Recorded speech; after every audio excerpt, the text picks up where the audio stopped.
ଆଜିର ସାମ୍ବାଦିକ ସମ୍ମିଳନୀ ଆମେ ଏଇଥିପାଇଁ କରିଥିଲୁ ମିଳିତ ଶ୍ରମିକ ସମନ୍ୱୟ ସମିତି ତରଫରୁ ମାଲକାନଗିରି ଜିଲ୍ଲାରେ ଲେବର ମାନଙ୍କର ସମସ୍ୟା ଯେଉଁମାନେ ରୁରାଲ ଫୋର୍ସ ଅଛନ୍ତି ଗ୍ରାମୀଣ ଶ୍ରମିକ ଯେଉଁମାନେ ଅଛନ୍ତି ତାଙ୍କମାନଙ୍କର ସମସ୍ୟା ପ୍ରତି ଦେଖୁଛୁ କେହି ସେତେଟା ଦୃଷ୍ଟି ଦେଉନାହାନ୍ତି ଏବଂ ସେମାନଙ୍କର ଏକ୍ସପ୍ଲୋଇଟେସନ୍ ବି ବେଶୀ ହେଉଛି ଯେଉଁଥିପାଇଁ ଆପଣ ଦେଖିବେ ମାଲକାନଗିରି ଜିଲ୍ଲାକୁ କେନ୍ଦ୍ର ସରକାରଙ୍କ ଦ୍ୱାରା ଗୋଟେ ଆକାଂକ୍ଷା ଜିଲ୍ଲା ହିସାବରେ ଆଇଡେଣ୍ଟିଫାଏ ହେଇଛି। ତାର ଅର୍ଥ ଏଇଟା ହେଉଛି ଗୋଟେ ଗରିବ ଜିଲ୍ଲା।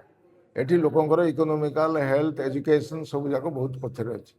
ତ ଗୋଟେ ଲେବରର ଯେତିକି ବେନିଫିଟ୍ ମିଳିବା କଥା ଯେହେତୁ 70ରୁ 80 ଭାଗ ଲେବର ଏଠି ମାଲକାନଗିରି ଜିଲ୍ଲାରେ ଲେବର କ୍ଲାସ୍ ଲୋକ ଅଛନ୍ତି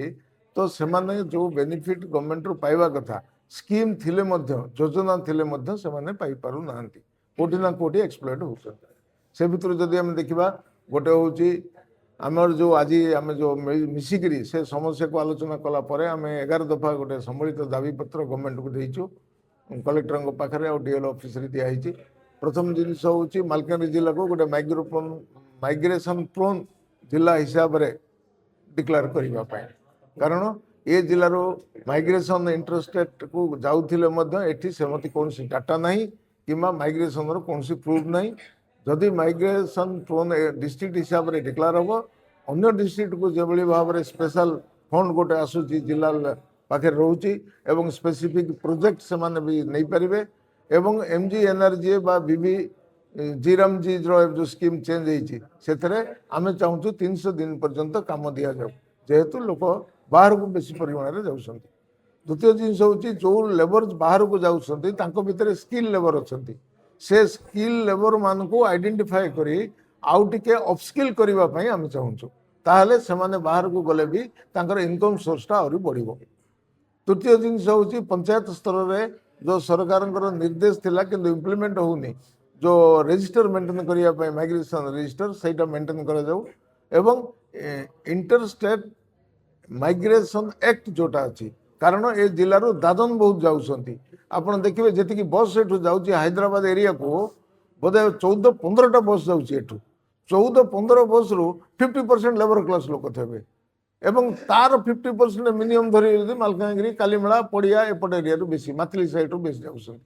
କିନ୍ତୁ ତାକୁ ଟ୍ରାକ୍ କିଏ କରୁନାହାନ୍ତି। ତ ତେଣୁକରି ଆମେ ଚାହୁଁଛୁ ତାକୁ ଟ୍ରାକିଂ କରିବା ପାଇଁ ଗୋଟେ ଇଣ୍ଟର ଷ୍ଟେଟ୍ ମାଇଗ୍ରେସନ୍ ଆକ୍ଟ ଯେଉଁ ଅଛି ଆକ୍ଟକୁ ଇମ୍ପ୍ଲିମେଣ୍ଟ କର ଦଲାଲମାନଙ୍କୁ ଧରିବା ଏବଂ ଯେଉଁ ଲୋକମାନେ ଯାଉଛନ୍ତି ତାଙ୍କୁ ଗୋଟେ ଟ୍ରାକିଂ କରିକି ଗୋଟେ ଟ୍ରାକ୍ ସିଷ୍ଟମକୁ ଆଣିଲେ ଆମେ ଜାଣିପାରିବା ଆମର କେତେ ମାଇଗ୍ରେସନ୍ ବାହାରକୁ ଯାଉଛନ୍ତି। ତାପରେ ଲୋକ ଠକେଇ ଏକ୍ସପ୍ଲୋଏଟ୍ କେମିତି ହେଉଛନ୍ତି କେଉଁଠି ଗଭର୍ଣ୍ଣମେଣ୍ଟର ଆଟଲିଷ୍ଟ ଯେତିକି କାମ ହେଉଛି କେଉଁଠି ଗୋଟେ ବୋର୍ଡ଼ ଡିସପ୍ଲେ ହେଉନାହିଁ ସେ କାମରେ ଲେବର ରେଟ୍ କେତେ ପାଇବା କଥା ଏବଂ ପ୍ରାୟତଃ ଯେଉଁମାନେ ଭଲ ଠିକାଦାର ଯେ ଦେଉଛି କିନ୍ତୁ ମ୍ୟାକ୍ସିମମ୍ ଜାଗାରେ ଲେବର ରେଟ୍ ଜାଣୁନାହାନ୍ତି କିଏ ପଇସା ପାଉଛି କିଏ ପାଉନି କିଏ କମ୍ ପାଉଛି ତାପରେ ତାର ଆଉ ପତା ମିଳୁନି। ତ ତେଣୁକରି ଗୋଟେ ଡିସପ୍ଲେ ହେଉ ପ୍ରତ୍ୟେକ କନଷ୍ଟ୍ରକ୍ସନ୍ କାମରେ ଗଭର୍ଣ୍ଣମେଣ୍ଟର ସେ କାମରେ ଲେବର ରେଟ୍ଟା କେତେ ଅଛି। ଟୋଲ୍ ଫ୍ରି ନମ୍ବର ଜିଲ୍ଲାରେ ଯେହେତୁ ଲୋକ ଏଠୁ ଆନ୍ଧ୍ର